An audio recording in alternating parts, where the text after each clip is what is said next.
Assalamualaikum warahmatullahi wabarakatuh. Bismillahirrahmanirrahim. Alhamdulillahirrahmanirrahim. Assalatu wassalamu ala asrafil anbiya'i wal mursalin sayyidina Muhammadin wa ala alihi wa ashabihi ajma'in amma ba'd. Alhamdulillah kita berjumpa lagi untuk belajar bersama-sama. Pada kesempatan kali ini kita akan belajar terkait dengan corporate governance atau tata kelola perusahaan. Corporate governance atau tata kelola perusahaan adalah rangkaian proses, kebiasaan, kebijakan, aturan, dan institusi yang mempengaruhi pengarahan, pengelolaan, serta pengontrolan suatu perusahaan. Tata kelola perusahaan juga mencakup hubungan antara pemangku kepentingan atau stakeholder yang terlibat, serta tujuan pengelolaan perusahaan. Pihak-pihak utama dalam tata kelola perusahaan adalah pemegang saham, manajemen, dan dewan direksi. Pada pembelajaran kali ini terdapat beberapa tujuan yang kita harapkan bersama setelah mempelajari tata kelola perusahaan atau corporate governance. Yang pertama adalah menjelaskan peran dan tanggung jawab dewan direksi dalam tata kelola perusahaan. Yang kedua, memahami bagaimana komposisi dewan dapat mempengaruhi operasinya. Yang ketiga, mendiskusikan tren dalam tata kelola perusahaan. Dan yang keempat, menjelaskan bagaimana kepemimpinan eksekutif merupakan bagian penting dari manajemen strategis. Baik, materi selanjutnya terkait dengan peran dan tanggung jawab Dewan Direksi dalam tata kelola perusahaan. Peran dan tanggung jawab Dewan Direksi yang pertama yakni menetapkan strategi perusahaan, arah keseluruhan, visi, dan misi. Jadi Dewan Direksi itu punya peran dan tanggung jawab untuk bagaimana sebuah perusahaan strateginya dibuat seperti apa. Kemudian arah keseluruhan, maksudnya perusahaan ini mau dibawa kemana, visi dan misinya bagaimana. Nah, ini menjadi peran dan tanggung jawab dari Dewan Direksi.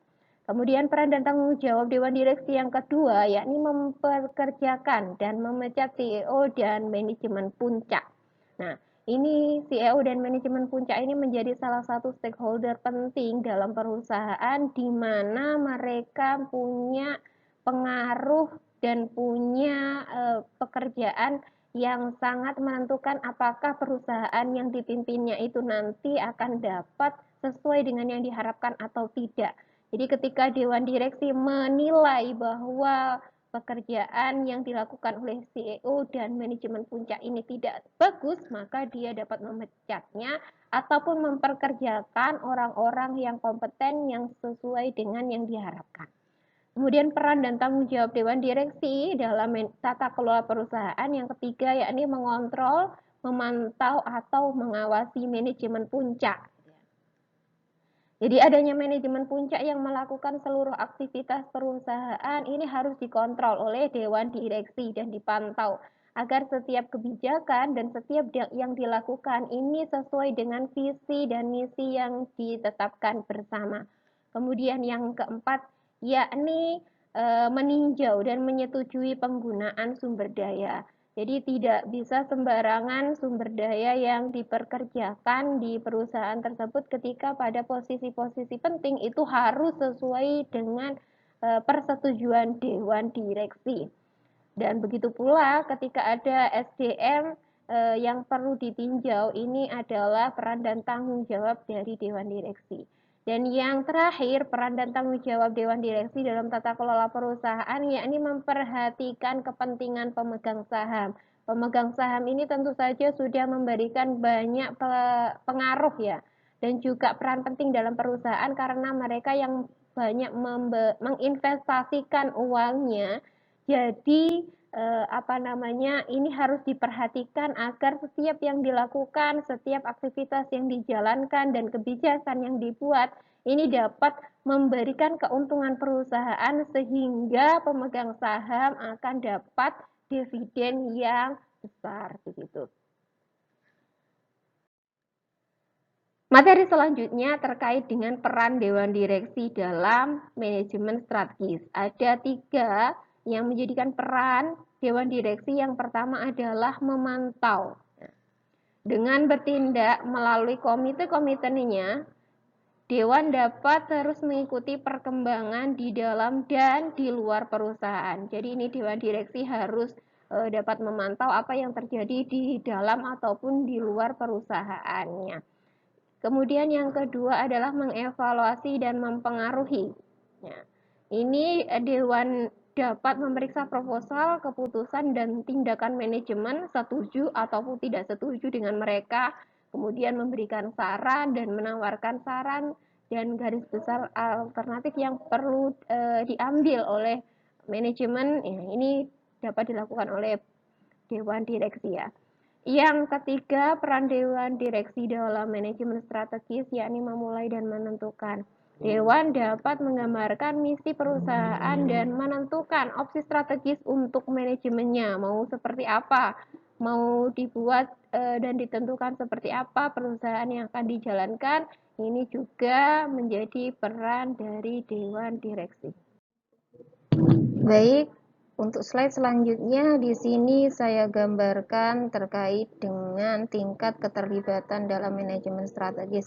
Ini saya ambil dari buku manajemen strategis ya. Mulai dari yang paling kiri ini berarti tingkat keterlibatannya paling pasif ya. Kemudian ketika bergerak menuju ke kanan ini mulai aktif ya. Kalau semakin ke kanan berarti semakin aktif. Ya, kalau dari kiri ini disebut pantom ya sebutnya. Ini seperti hantu. Jadi Dewan Direksi itu tidak ada keterlibatan apapun dalam manajemen strategis ini, tidak ada. Dia tidak tahu dan tidak ada keterlibatan apapun. Kemudian kalau Rubberstam ini seperti cap ya. Jadi Dewan Direksi hanya sebatas menyetujui gitu saja. Tapi dia tidak tahu secara langsung sebenarnya proses manajemen di perusahaan itu seperti apa. Selanjutnya ada minimal review. Jadi kalau minimal review ini Dewan Direksi secara resmi meninjau masalah-masalah tertentu yang menjadi perhatian. Jadi pada masalah tertentu saja dia meninjau. Kemudian bergerak semakin ke kanan disebut sebagai nominal participation. Jadi Dewan Direksi yang melakukan terlibat secara terbatas dalam kinerja atau tinjauan keputusan kunci, indikator atau program ataupun masalah yang dipilih ya. Jadi ini sudah mulai ada keterlibatan dari Dewan Direksi terhadap manajemen strategisnya. Selanjutnya adalah active participation. Kalau active participation ini Dewan Direksi mulai dari menyetujui, mempertanyakan, dan membuat keputusan akhir tentang misi, strategi, dan kebijakan dan tujuan dari perusahaan itu seperti apa. Kalau katalis ini Dewan Direksi mengambil peran utama ya dalam membangun dan memodifikasi misi, tujuan, strategi, dan kebijakan yang ada dalam perusahaan tersebut.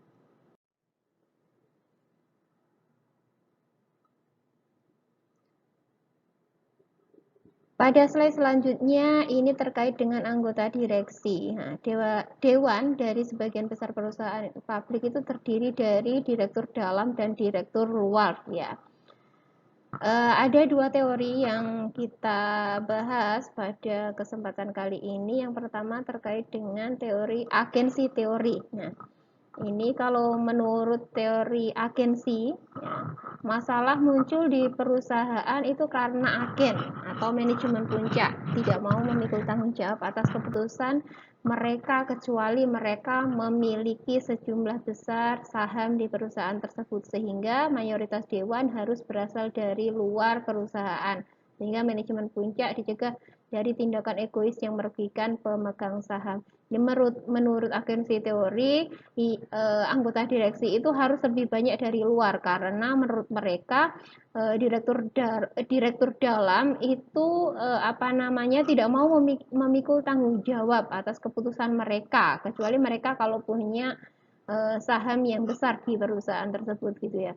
Jadi menurut teori agensi ini yang lebih baik di perusahaan itu dewan direksinya komposisinya itu harus lebih banyak dari direktur luar gitu ya.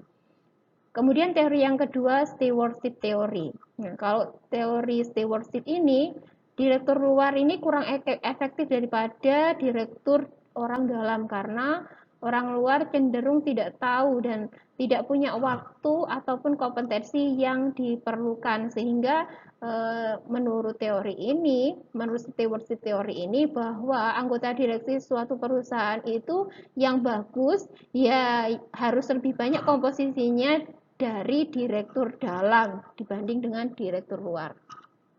Nah, ini dua teori yang saling bertentangan. Yang satunya komposisinya harus lebih banyak dari direktur dalam dan yang satunya lagi menurut mereka yang paling bagus adalah komposisi dewan direksi itu adalah direktur dari. Nah, selanjutnya di sini tren dalam tata kelola perusahaan. Peran dewan direksi dalam manajemen strategi suatu perusahaan kemungkinan akan lebih aktif ya. Kenapa kok dewan direksi perannya lebih aktif? Hal ini dikarenakan beberapa hal diantaranya. Yang pertama, tata kelola yang baik ini mengarah kepada kinerja yang baik dari waktu ke waktu. Jadi sebuah perusahaan kalau punya tata kelola yang baik ini mengarah pada kinerja yang baik pula begitu ya. Jadi dengan adanya seperti itu dewan direksi akan lebih aktif di dalam keterlibatannya dalam perusahaan baik dari memantau ataupun mengawasi dari manajemen puncak itu tadi. Kemudian yang kedua dikarenakan tata kelola yang baik ini mengurangi resiko perusahaan mengalami masalah sehingga dewan direksi lebih aktif dalam melakukan tugas dan tanggung jawabnya. Karena tata kelola yang baik ini tentu saja mengurangi resiko perusahaan dalam mengalami masalah ataupun yang paling fatal adalah kerugian gitu ya. Yang ketiga, tata kelola ini merupakan isu strategis utama. Jadi karena tata kelola merupakan isu strategis utama, maka keterlibatan dewan direksi ini menjadi lebih aktif di perusahaan tersebut. Nah, di sini pada slide ini kita akan mencoba belajar terkait dengan tanggung jawab manajemen puncak. Ada dua tanggung jawab yang dimiliki oleh manajemen puncak. Yang pertama terkait dengan kepemimpinan eksekutif dan visi strategis. Dan yang kedua adalah terkait dengan mengelola strategi proses perencanaan. Nah, pemimpin eksekutif adalah seorang pemimpin yang mampu mengarahkan kegiatan menuju pencapaian tujuan perusahaan. Jadi, manajemen puncak ini harus orang-orang yang punya kompetensi memimpin yang dapat mengarahkan bagaimana seluruh aktivitas, seluruh kebijakan yang dibuat ini sesuai dengan tujuan perusahaan. Nah, kalau sebuah visi strategis itu adalah deskripsi dari kemampuan perusahaan untuk menjadi apa yang dicita-citakan. Nah, terkait dengan yang kedua, mengelola strategi proses perencanaan, ini Dewan Direksi mengharapkan manajemen puncak untuk mengelola keseluruhan proses perencanaan strategi sehingga rencana semua unit dan area fungsional sesuai dengan rencana perusahaan secara keseluruhan. Jadi kan sudah ada sebuah kesepakatan bersama dengan Dewan Direksi terkait dengan tujuan ataupun strategi dari perusahaan ini. Jadi diharapkan manajemen puncak ini bisa mengelola strategi proses dan perencanaan yang sudah dibuat bersama-sama dengan Dewan Direksi ya. Itu tadi beberapa materi yang sudah kita bahas bersama terkait dengan tata kelola perusahaan. Semoga apa yang kita pelajari bersama dapat dipahami dengan baik dan dapat bermanfaat untuk kita semuanya. Akhir kata, wallahul muwaffiq ila aqwamit thoriq. Wassalamualaikum warahmatullahi wabarakatuh. Sampai jumpa di materi selanjutnya.